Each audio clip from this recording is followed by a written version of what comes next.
Monstruos, diablos, fantasmas, brujas. El terror para mí es un género menor. ¡Para!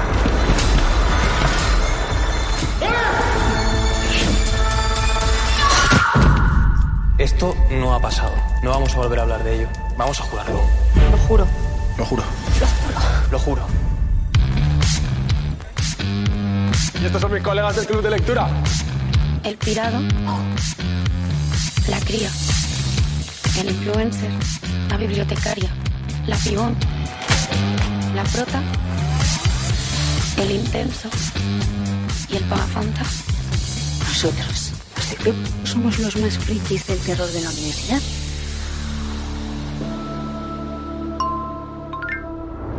Se merecen morir por lo que hicieron. Por eso van a perder la vida de uno en cada capítulo de esta novela.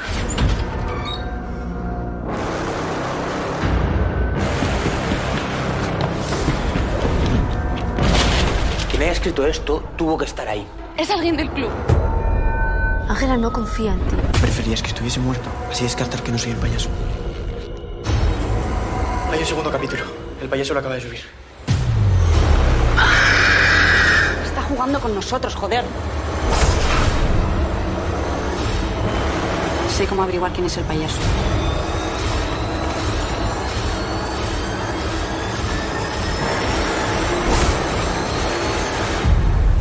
Yo sé que lo habéis hecho todos por mi culpa.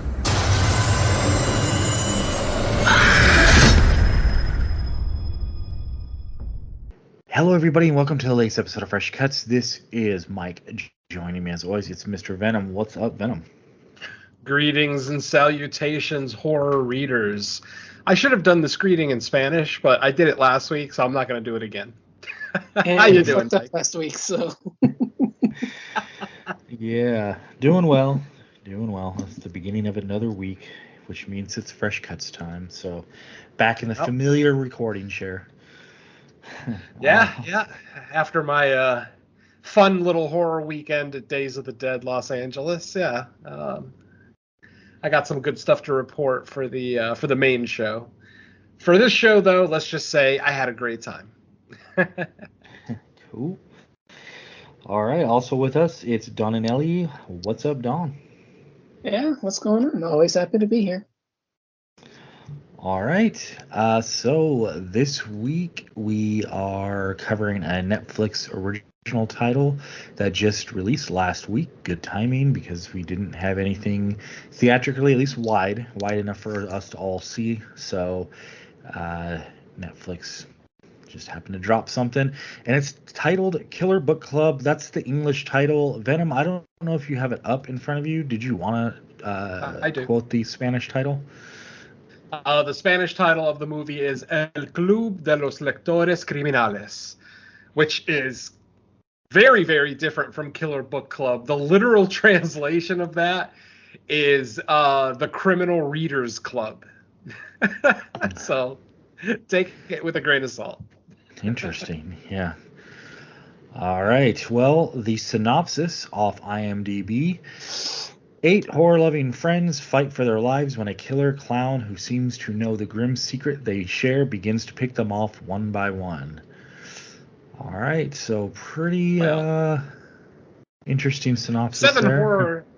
I think the closer synopsis would be 7 horror-loving friends and 1 girl who is just in the wrong place at the wrong time.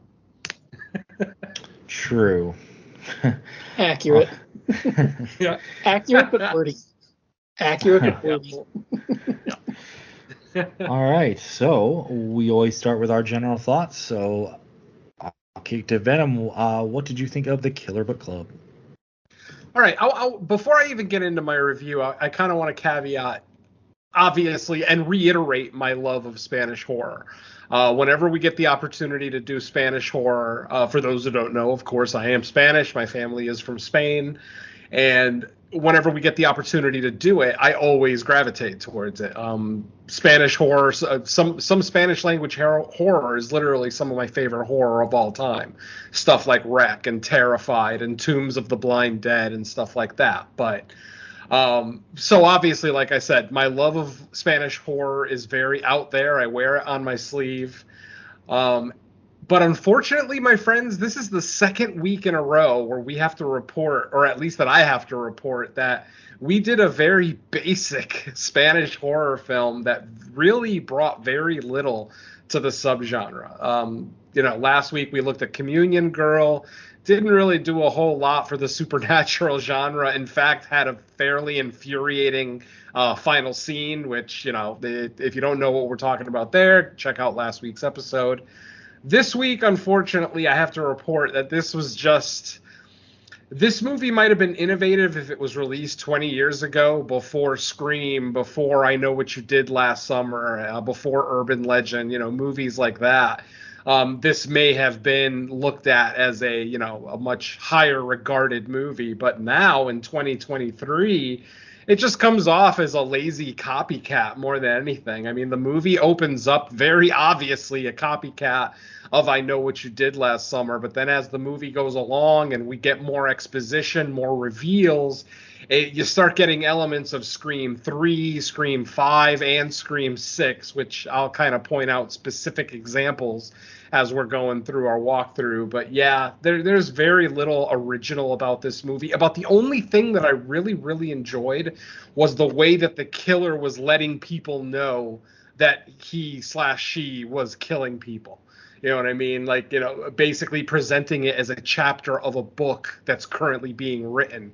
I thought that was kind of original and different. Not to say that we've never seen it before, but for a Spanish language film, I thought it was pretty cool and interesting, especially because these kids all used the exact same outfit for a prank earlier in the film. So obviously it adds a little bit more credence that, this is potentially that the killer is potentially someone in our friend group, blah, blah, blah. It's a fairly basic 90s style whodunit slasher, There's lots of red herrings in this one. And ultimately, once we get to the end and we get to the reveal, I'm so unsatisfied with this movie. Like, the very first person that you kind of think is the killer turns out to be the killer, and which is very uninteresting. His motivations for why he's doing what he does is very out of left field, because we get a piece of information later in the film that we weren't privy to throughout the entirety of the film. And it's like, well, none of us would have ever been able to figure that out. That's something that's just completely random and different. So his original motivation just comes off as incredibly petty. And then the motivation, the second motivation that's kind of revealed, still is incredibly petty. Like, these horror movies lately, and I'm looking at you, movies like The Blackening, where the killer's reasoning for going on a killing rampage is just so petty and stupid and does not warrant murder. Like, what happens, the negative event that happens in this movie could easily be taken care of, with a small claims lawsuit. Instead, we got to go around and kill 8 people, which, it just comes off as so petty and stupid. Again, this is a younger cast, so you have to kind of accept that maybe they haven't had as much time to think their plans through. They don't understand how petty they're actually being, because ultimately we were all petty in our teens and 20s. If anyone wronged us, we wanted them dead, but very few of us actually acted on those urges, thankfully.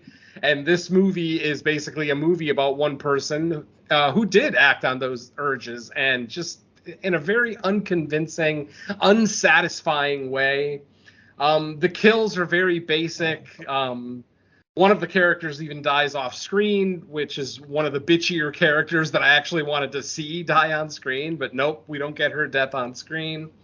The kills are fairly, okay. Like, in practice, they could have been really cool. Like, in theory, I should say. In theory, they could have been really cool kills, but in practice, they're just very PG-13 style kills with not much satisfaction behind it. So ultimately, this, again, as I said last week, I'm going to say it again, this is not a bad movie. It's a well-made movie. It looks really nice. The performances are fine. Like, I'm not upset with any of the performances in the movie. Nobody, no line deliveries made me, roll my eyes or cringe too much. For the most part, the performances are fine. The editing, the direction, it's all fine.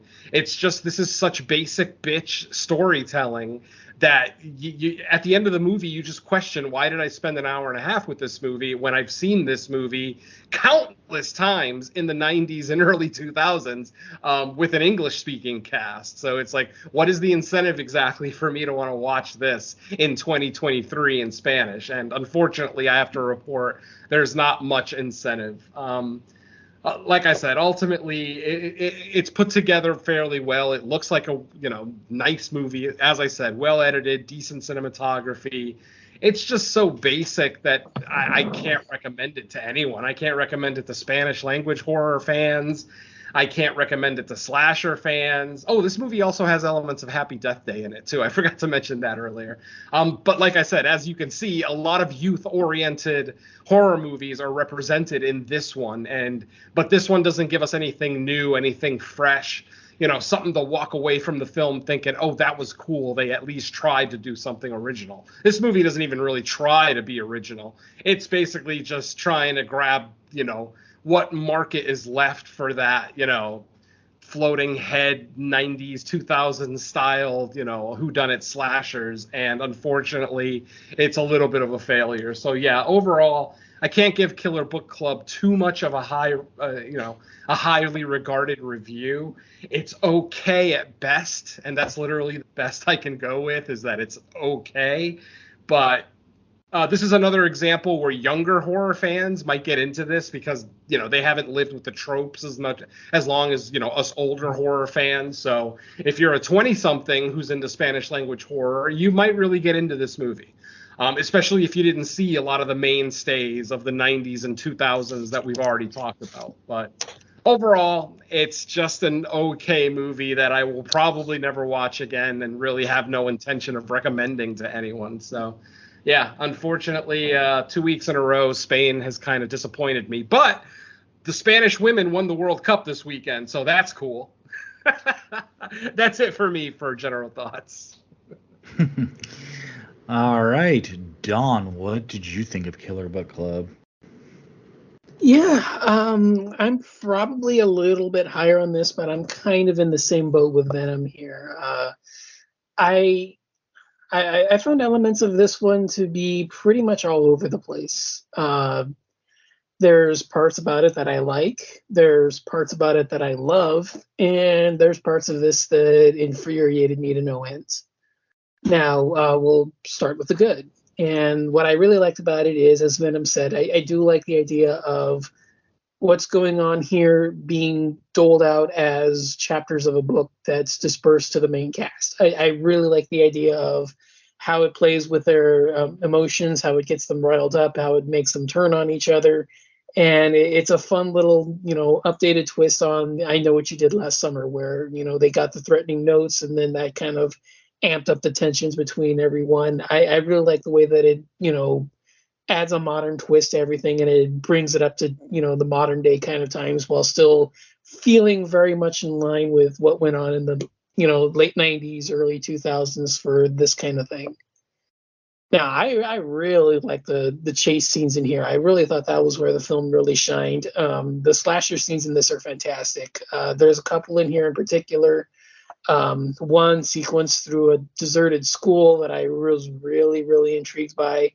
And another confrontation that takes place in the multi-tiered garden, or like a herbarium, or I think that's what you could say atrium. Yeah, that's what those things are called. Yeah, that's another really fun sequence there, and that one there also has the benefit of a really fun little intro sequence that's played out with a costumed meet and greet that kind of adds a little bit of tension there, which again kind of plays off of sequences from other films, but they still pull together really well. The gore is fine, but overall, there's parts of this that just really pissed me off. First of all, the characters in this are some of the most vapid and irritating assholes I've ever met. Youth or not, college students or not, I didn't care for any single one of them. Just one note, idiotic, completely insipid characters that you want to see die. And decision making is just completely out the window. Everybody in here just wrong decision all the time. I mean, Venom mentioned it earlier. The pettiness to go on this rampage is just idiotic to no end. I mean, there's no reason for what goes on in here. I mean, obviously the killer is one of the most obvious suspects around, but even beyond that, the motivation and the reasoning behind everything is just absolutely idiotic, and I hated it.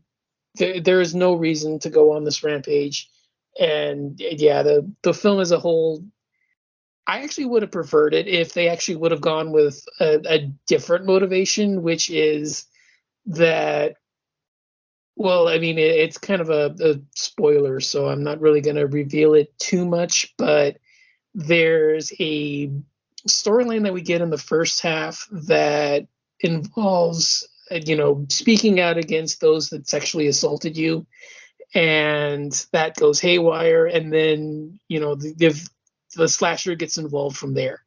I would have much preferred it if they would have kept what I had originally intended this to be, which was motivation for that incident, rather than the BS that we get in here, because it is just absolutely idiotic that the rampage that gets carried out here goes on as it does, because that's just absolutely stupid. But yeah, the other thing that I really found irritating, I don't know if you guys did, but again, it's another one of those things for me. The timeline to plan everything out in here that takes place, if the killers is involved as we think they are, and the quote unquote surprise assistant takes place as it does, how does the book get written? And how does it appear as soon as it does? I mean, for me, that was kind of, a really weird thing that, it takes place as suddenly as it does, and it involves them as quickly as it does. So when's the book getting written? To me, that part of it just kind of, the timeline of it all just kind of was like, wait, what? But yeah, it's really frustrating, I think, because there's parts of this I really liked. Again, the setup is great. Kills are good. Not great, but they're, bloody enough for what I enjoy. But yeah, overall, there's just enough infuriating parts here that kind of just lower this one. It just feels, again, way too basic, way too much of a copycat, because a lot of the stuff that I like is stuff that's taken from other films. So yeah, it's just overly familiar. You've seen it before, you've seen it again. Not necessarily a bad time, but again, it's just, if you want to, throw in something new after you're done with that I Know What You Did Last Summer marathon, this is a good one to do it with. But if you're looking for something, clever and original, this is not the place to do it. But yeah, it's kind of where I am on this one. All right. So as far as I go, yeah, I think I'm about where you guys are on it.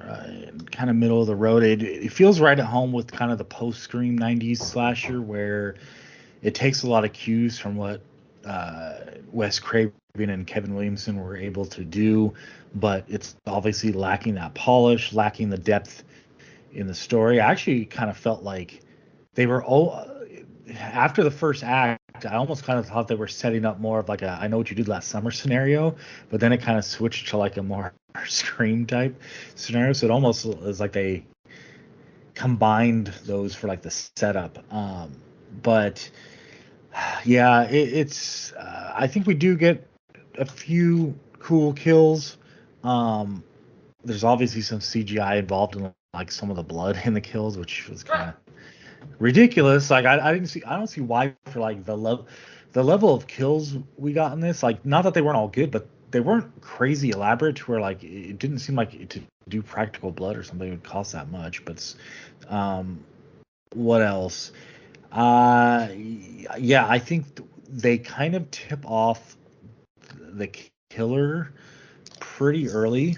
Um, it just feels like it feels like a trope. Now, to the movie's credit, it's kind of already been alluded to that when the third act comes around and we get a little more background on what's going on, it does add a little bit of depth because I thought it was through the first two and a half acts, I thought that was going to be literally the hollow, like the hollowest of hollow reasonings for the killings, but they actually did add more of an explanation. They also tied it back to some stuff from earlier in the movie, so at least it tried to do that. Although even with that said, it still wasn't terribly in depth or interesting. I thought the cast was okay, but the characters, it's like your typical kind of teens. I didn't find them as bad as like some teen slasher movies, but not terribly interesting or not a whole lot going on. Obviously, without the pedigree with the people making the movie, you don't get really the same development in characters or the depth to the characters, so you probably aren't caring as much about what happens to them throughout the movie. I did like the clown mask being used. I thought that was pretty cool, looking pretty scary. I also agree with Dawn. I thought the chase scenes themselves were some of the best features of the movie. I think that's where most of the tension was happening. And on top of what I already said about the third act, there is like another reveal that happens that will make it seem like even up more of a familiar 90s slasher, which I won't detail because that's too much of a giveaway. And I won't even say what 90s slasher that I'm tying that specific comment to. What else? I wish I could comment on the score, but having only been able to see it one time, I can't remember. Was the score at all memorable to you guys, or do you guys remember anything about the score itself? It was serviceable, but I wouldn't go so far as to say good. Yeah, Yeah. it's not memorable. I mean, nothing stood out because sometimes with slash movies you do get like the good either soundtrack or score or a combination of both, and you end up remembering afterwards. But I just can't think of anything. I mean, I'm sure we got like the usual cues when like a killer pops out or something. You're gonna get those I remember audible cues, but other than that, I can't remember much. the one I remember is the stuff during the meet and greet where they're on the phone trying to track down where the call is coming from. I remember that part, but yeah, that's pretty much like the majority of the music that comes to mind, because a lot of it is just that kind of like repetitive droning suspense cues that you usually get in these kinds of films. Okay, yeah, that makes sense. What else can I say? I already said I liked a few of the deaths in here. I mean, there was a lot of basic kills, but some of them were enhanced a little bit, just exactly what they did. There's a death early on, I think, to wrap up the first act, or maybe to kind of set the table of get things going. I thought that was pretty cool. What else hasn't already been said? It is like a 90-minute movie, so at least I thought it was paced pretty well. It does move, I think. It doesn't feel slow at all. It's an easy, quick watch. What else can I say? That might be it. I think you guys covered a lot. I like some of the times when we cover a movie, when we all kind of like are about in the same place. It feels like by the time it gets to me for general thoughts, I'm like, man, they kind of said a lot of what I had to say. But yeah, I would still say watch it. Like, I think it is a serviceable movie. It's just especially for those of us that kind of either grew up in the 90s or grew up watching 90s horror, or even though Venom, it wasn't his decade of growing up, he's obviously seen them all because he did live through it. He's more the 80s than 90s. I would just say for people that have taken in like a lot of the 90s slashers, you'll probably still get some enjoyment out of this, but it'll just feel like like a lesser version of probably some of your favorite 90s slashers, especially, you know, the younger folks that like, if the 90s era was your era for slashers, this is going to feel very familiar versus like the folks who grew up with 80s slashers. This definitely models itself more after like the Kevin Williamson Scream, post-Scream type slasher. So for some people that's great, some people not, and some people, I guess they come in the middle and they're just going to see it for themselves. So it is Netflix, so it should be highly accessible. So yeah, I check it out. I didn't regret watching it. It's just, you know, kind of middle of the road. I would say like middle of the road, trending up, because I did still enjoy it, but I just don't think it did much new or did much to enhance the formula that we've seen before. So I'll leave it at that. Yeah, one thing that I forgot to mention in my general thoughts that I have to get off my chest, and it's the element of the movie that I absolutely hate the most, and it's our heroine. I fucking hate our heroine. I just flat out do not like her. She makes multiple decisions, both during the duration of this movie and even before this movie starts, that just come off as so stupid and unrealistic. And there's one thing that she does in the second act of this movie where it just makes me lose complete interest in her. I'm like, I don't care about this character anymore. You're completely unlikable, and I don't even care about you anymore. I just want you to die. And of course, you know, she's the heroine, the final girl, so I'm sure you know how it ends for her. But some of the things that she did in this movie, and we'll be able to get into it more in the walkthrough, just infuriated the shit out of me to the point where I hated her. I didn't dislike her. I fucking hated her. I wanted her dead violently, and I never got it. So yeah, if that was the intention of the film, I mean, listen, most horror movies have flawed characters in them. And flawed characters are okay. We are human. We make mistakes. We are all flawed. That's fine. This woman just continued to do shit in this movie that just makes me dislike her more and more and more. And then finally, the ultimate slap in the face that she does in the second act, and I literally just wiped my hands clean of her. I didn't give a shit about her the rest of the goddamn movie.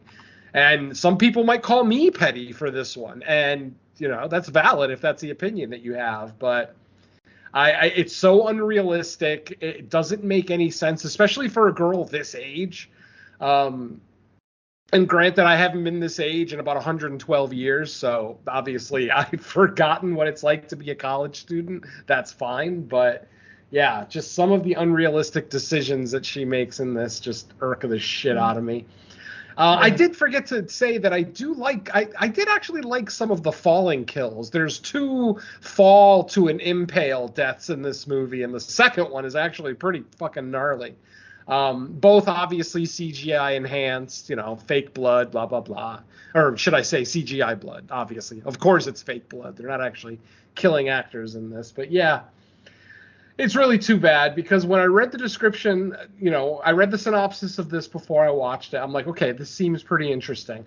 I saw the poster, you know, the mask is mildly interesting. It's one of those masks that could be taken as playful. You know, on it, 99% of the time you would take the mask as playful, but obviously when it's being worn by someone walking around with a pickaxe, it doesn't come off as playful anymore.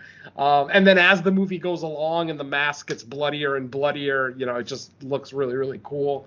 Yeah, there's a lot of elements in this movie that could have gone right, and they just, like I said, they just kind of fell on tropes.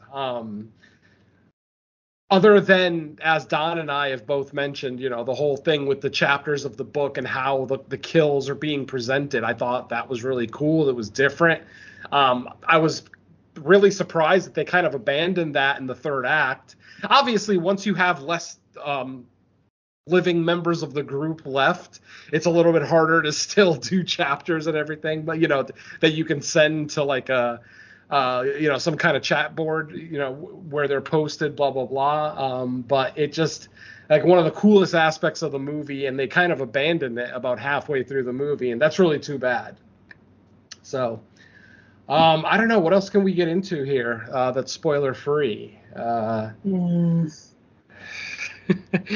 I look through my notes, and again, I didn't take very many notes, which usually means I didn't like it very much. As I've said in the past, when I don't take very many notes, it means I either loved it or I hated it. And in this case, I think you guys know where I fall on this one.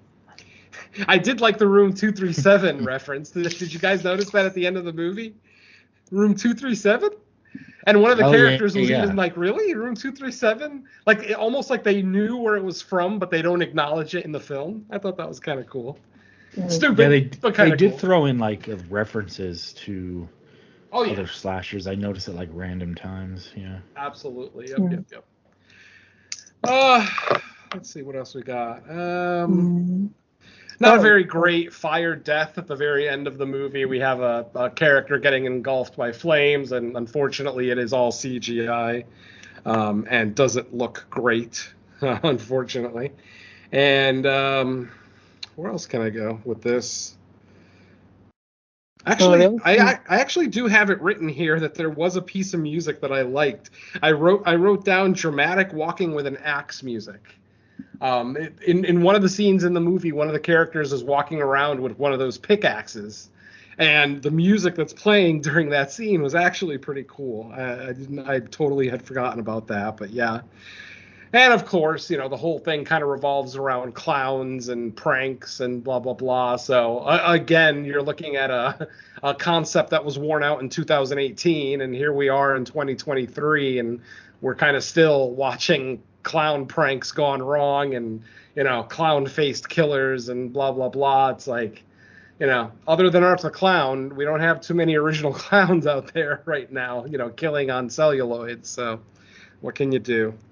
I think that's all I really have that isn't a spoiler. Did you guys, in the versions that you guys watched, I assume we all watched the same versions, was all the text in English? Yeah. Why was all the text in English if all the dialogue was in Spanish?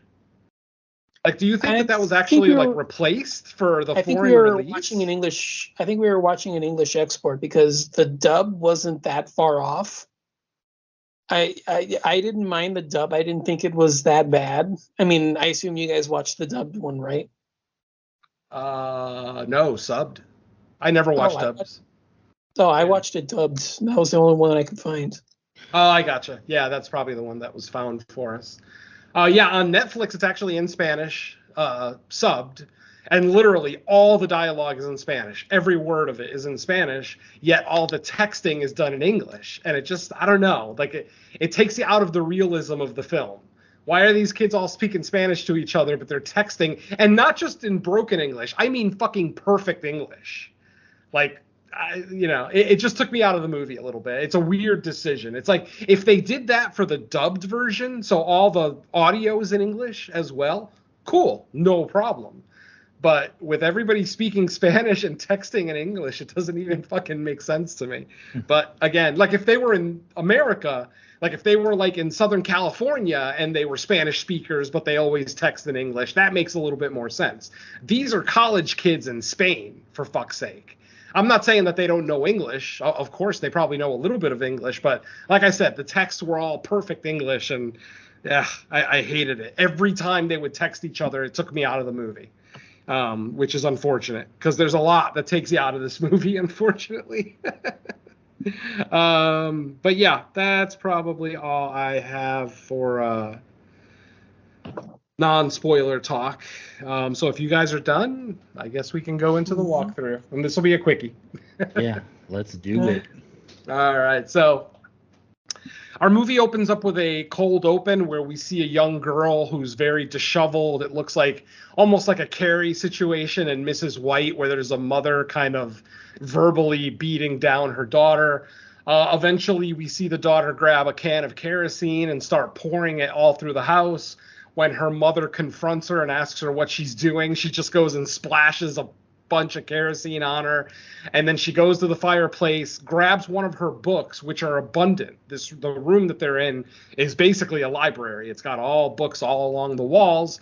This girl grabs a book, puts it, sets it on fire with the fireplace that's right there, and then throws the book on the floor, and, all the papers and mom instantly, burst into flame, blah, blah, blah. And that's our cold open.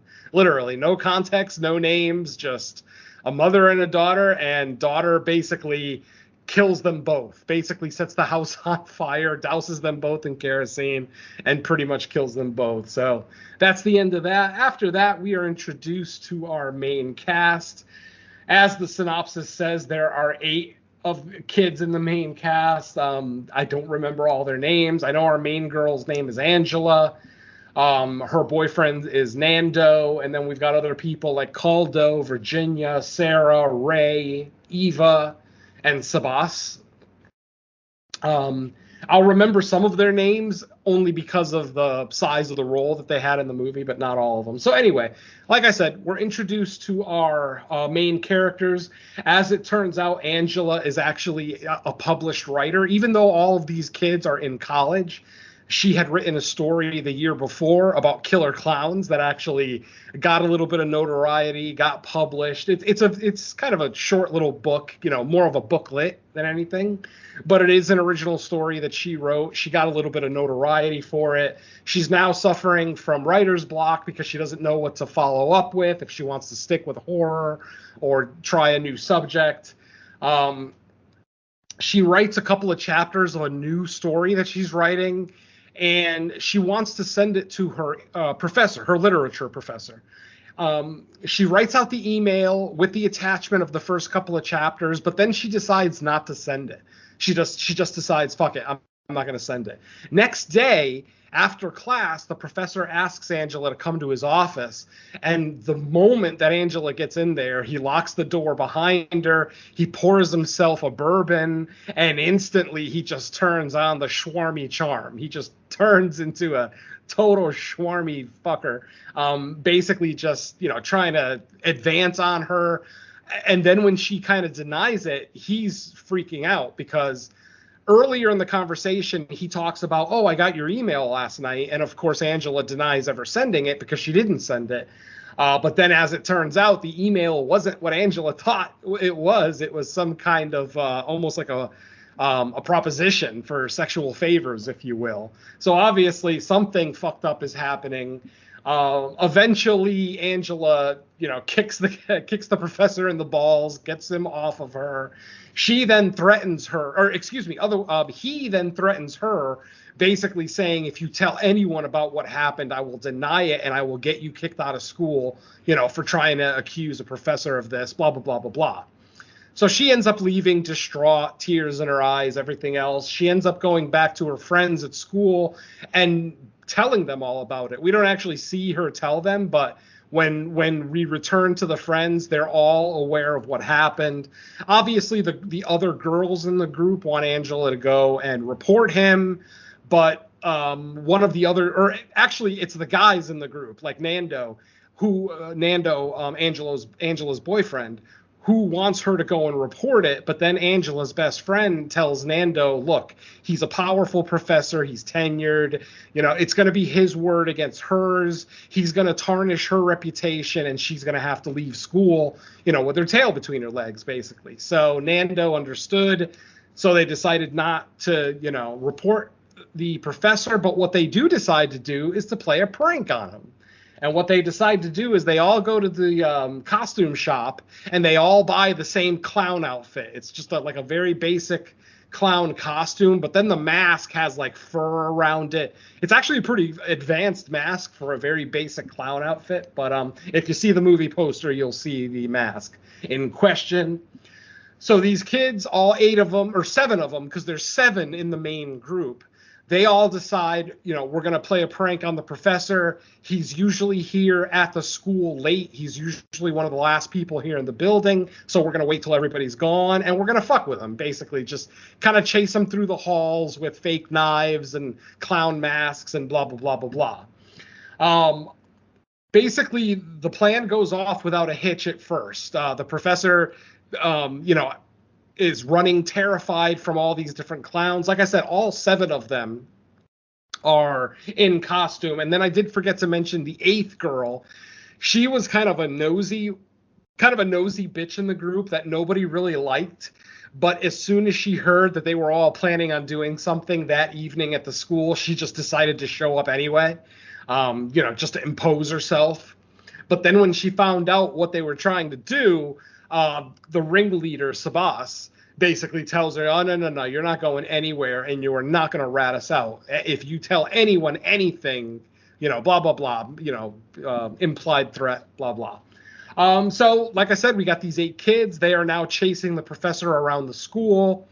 Eventually, they chase the professor up to an upstairs balcony where Angela is actually waiting there in her clown costume to kind of, you know, fuck with the professor. Unfortunately, she didn't have her mask on yet, and then she hears the professor running up the stairs, and she's like, oh shit, I gotta get my mask on. Apparently, these masks aren't ultra easy to get on. In the process of her putting her mask on, her professor runs in onto the balcony, and he's looking behind him, so he doesn't notice that there's another clown in front of him. He ends up bumping into the clown. At the moment that he bumps into Angela, her mask falls off, and the professor sees that it's Angela. But in the process of bumping into her, I guess the inertia kind of pushed him off the balcony. He ends up falling off the balcony and getting impaled on a lance on a statue, basically below them, almost like a knight on a horse type statue. And it's got one of those big jousting lances, and he, of course, falls right onto the lance. So, yeah, of course, a cool death. Yeah, I liked it. I thought it was actually cool because he actually smashes his head on the 2nd floor pillar. Like they're up on the 3rd floor balcony, and when he falls off the balcony, he smashes his fucking head on the 2nd floor before then getting impaled on the lance of the statue. So that was a pretty cool death, actually. So, of course, after that, our friends are like, oh, what do we do? Blah, blah, blah. You know, we got to, you know, one of them wants to call the cops. Angela, of course, wants to call the cops, being kind of the goody two-shoes of the group. But Sabas, the ringleader, is basically, no, we're not going to the cops because we're all going to get accused of murder and we're all going to get kicked out of school, blah, blah, blah, blah, blah. So they all decide to make a pact. We will never speak of this again. You know, again, nothing that we haven't seen in multiple movies before. And, you know, they go on with their lives. The next morning, the professor's body is found, and it starts kind of a long, like a grieving process for the school. You know, because apparently this guy was fairly well liked, even though, as we know, we as the viewer know, he was kind of a dirty scumbag, but, you know, that's on him.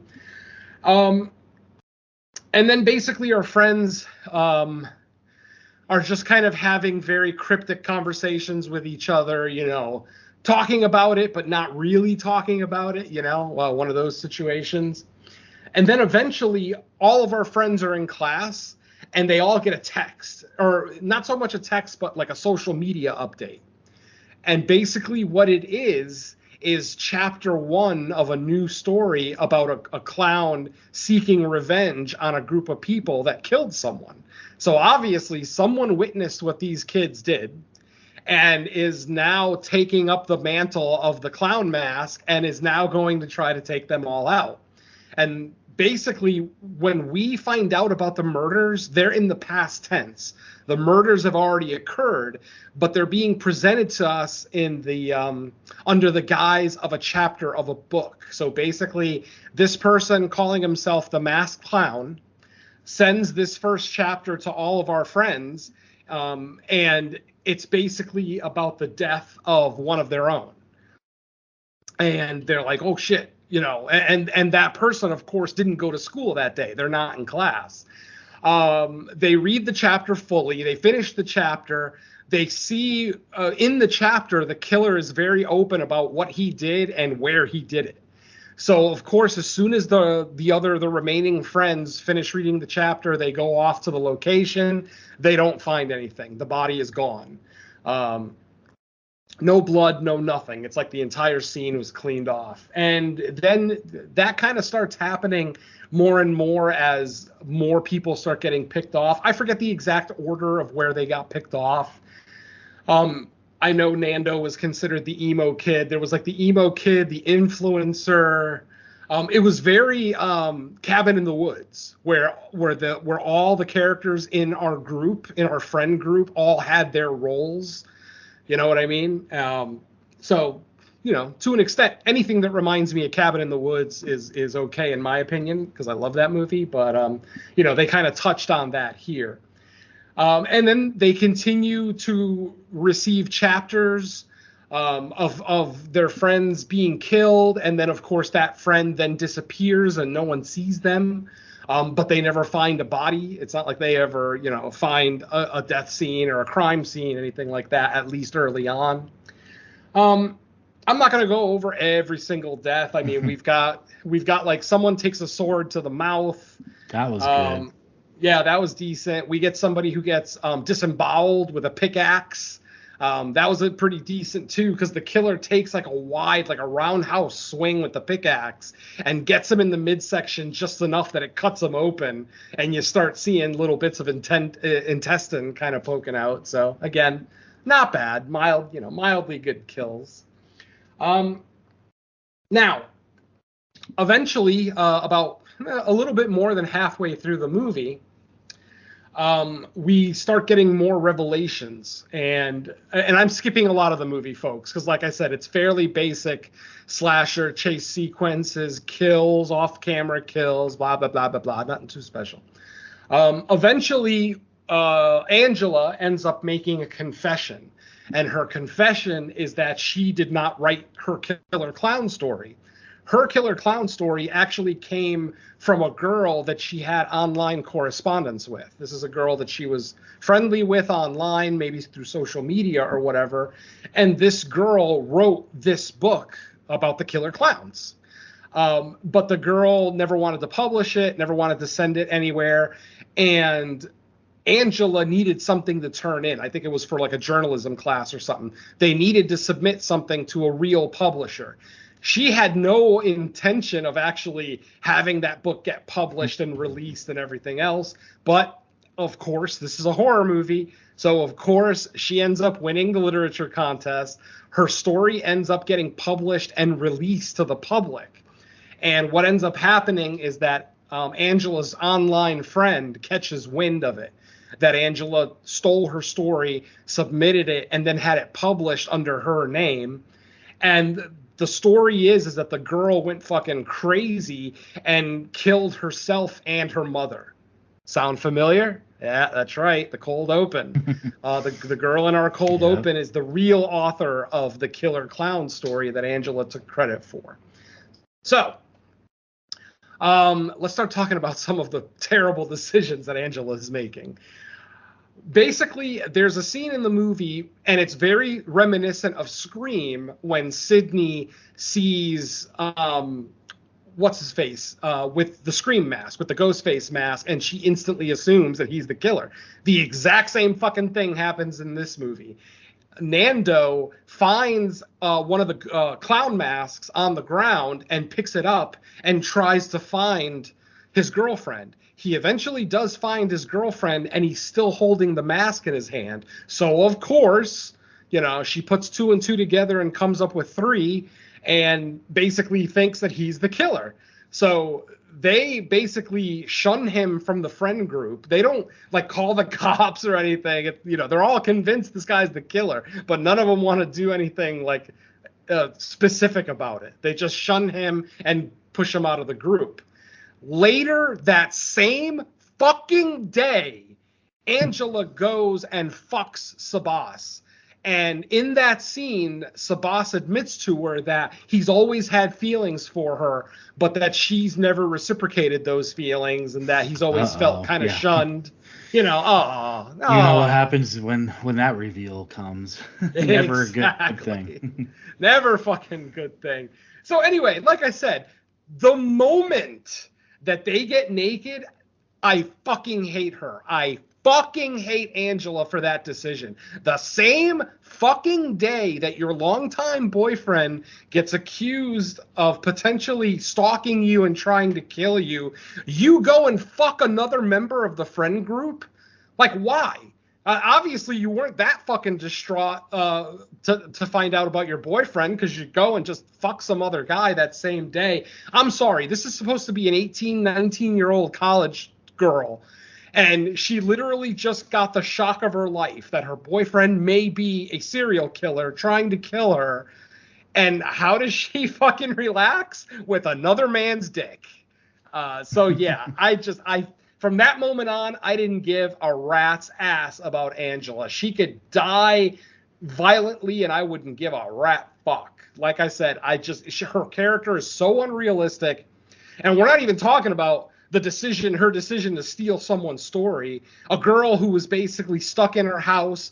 I mentioned Carrie earlier, and it's true. It's kind of very much a Carrie situation where, the cold open is all of a minute and a half long, but in that cold open, you do kind of get that Carrie White and Mrs. White vibe, where mom is trying to keep daughter from, going out of the house and being too much of a free spirit, blah, blah, blah, blah, blah. So anyway, like I said, I fucking hate Angela. The rest of the movie, I don't give a rat's ass about Angela. I really just want her to die. And unfortunately, she never does. Spoiler alert. Like I said, she's the final girl.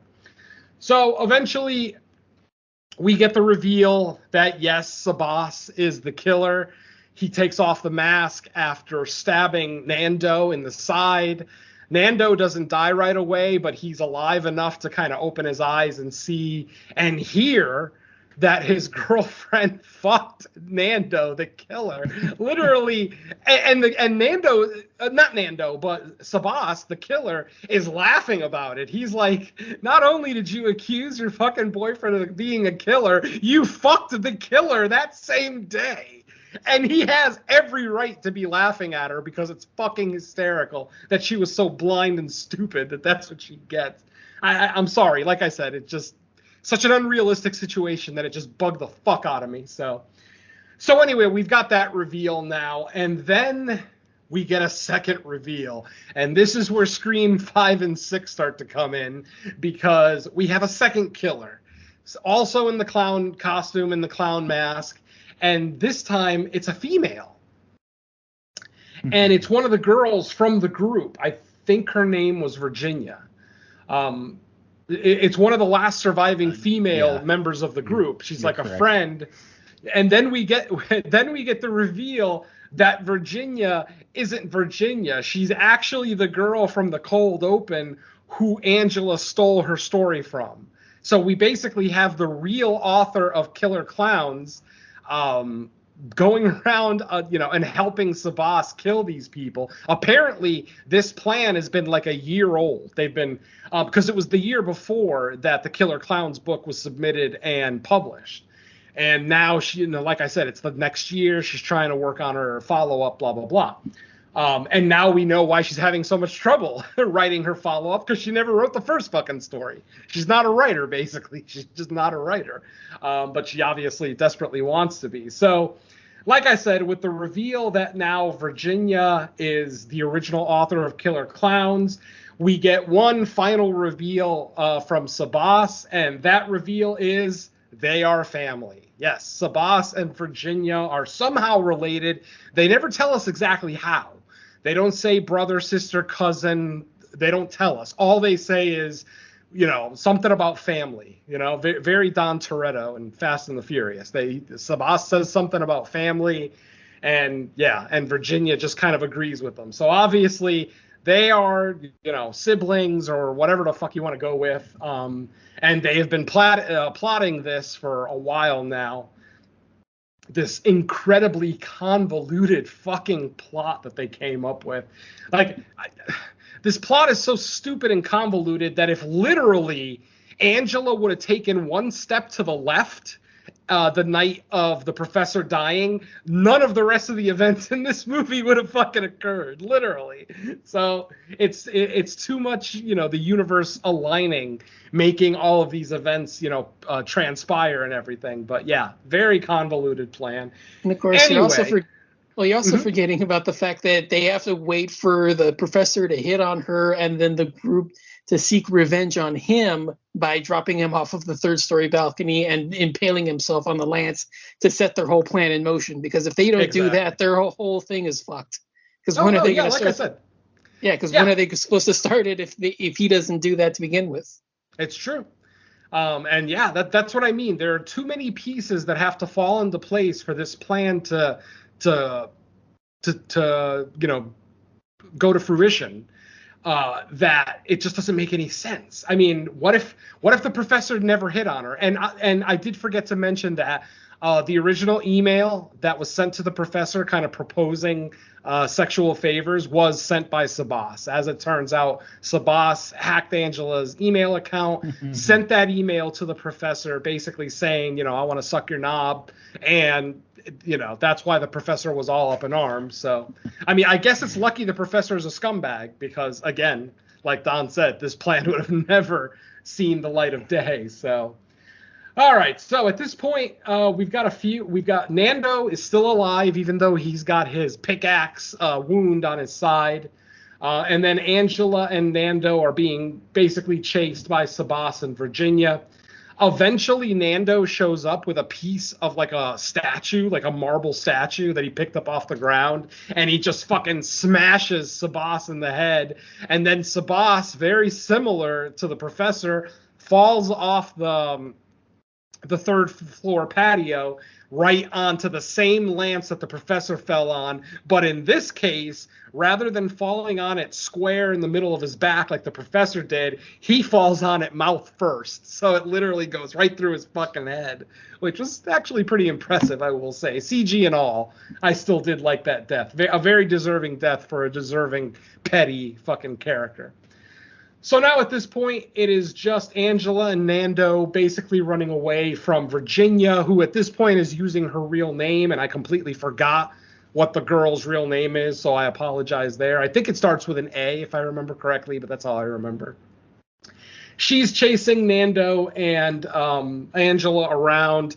Eventually, they are able to find a room with, like, gasoline or flame around, like it's seeping through the floor somehow. Maybe it's oil, I'm not sure.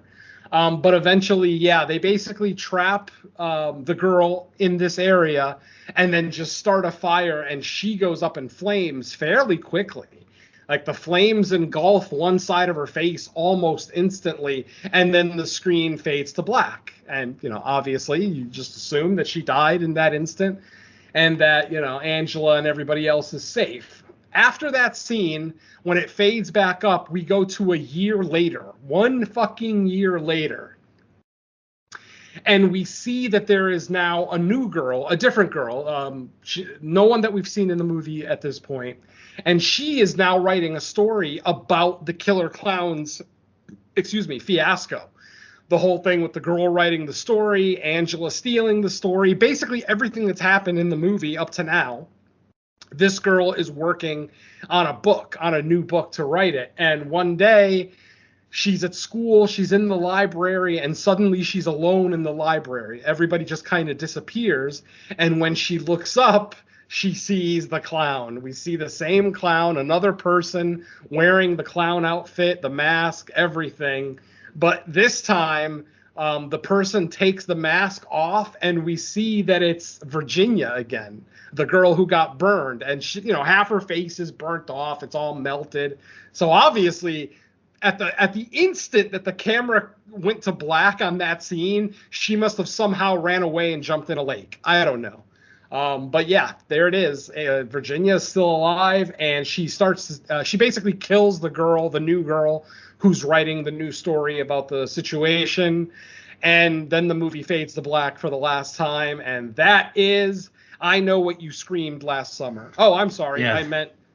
I thought that was the girl we were following. I thought that was. No, that was Virginia because her face was burnt off. No, the victim. Thought that. Oh, no. The victim was a new girl. That was a new girl? I thought that was the main girl.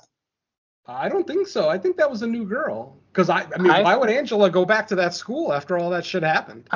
Didn't think it was a new school because there was a new teacher. I thought that she had followed her to a new school because the layout didn't look familiar. I'm open to the possibility that was still Angela, but I really don't think it was. It didn't, to me, it didn't look like her. I thought it was too, but then I'm like, is it just someone that kind of, because she didn't look exactly the same, but I thought maybe they kind of gave her like a makeover. You know, it's like, oh, yeah, like a year over new makeover. Life, you know, because she's got a new hairdo. So I thought it was Angela like a year later makeover, trying to like put everything behind her, and then Virginia comes back to finish the story. To me, that made more sense. And it makes total more sense, absolutely. But like I said, just the way that this girl was acting, like she wasn't acting like Angela. This girl was very extroverted. Don't forget, Angela was never an extrovert at any point in the film. And this girl was very extroverted, talking about, oh yeah, I'm going to write up this story, and I'm going to publish it and blah, blah, blah. Like, I don't remember her ever saying, oh, this will be my second book or anything that would imply that it was Angela. I mean, I'll go back and watch that scene, but I really thought it was somebody new because she has a whole new set of friends too. Like, her Nando's old ones not there. Killed Granted, off, most of them died.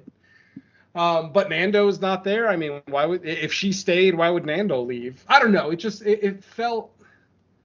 I mean, I guess if that really was Angela, then I hate this movie even fucking more, because I would fucking hate that Angela, after everything that she went through, she still decides to keep going to that same school, and then she decides to write a story that she knows shouldn't be written. So if that's Angela, I fucking hate this movie even more. I'll leave it at that.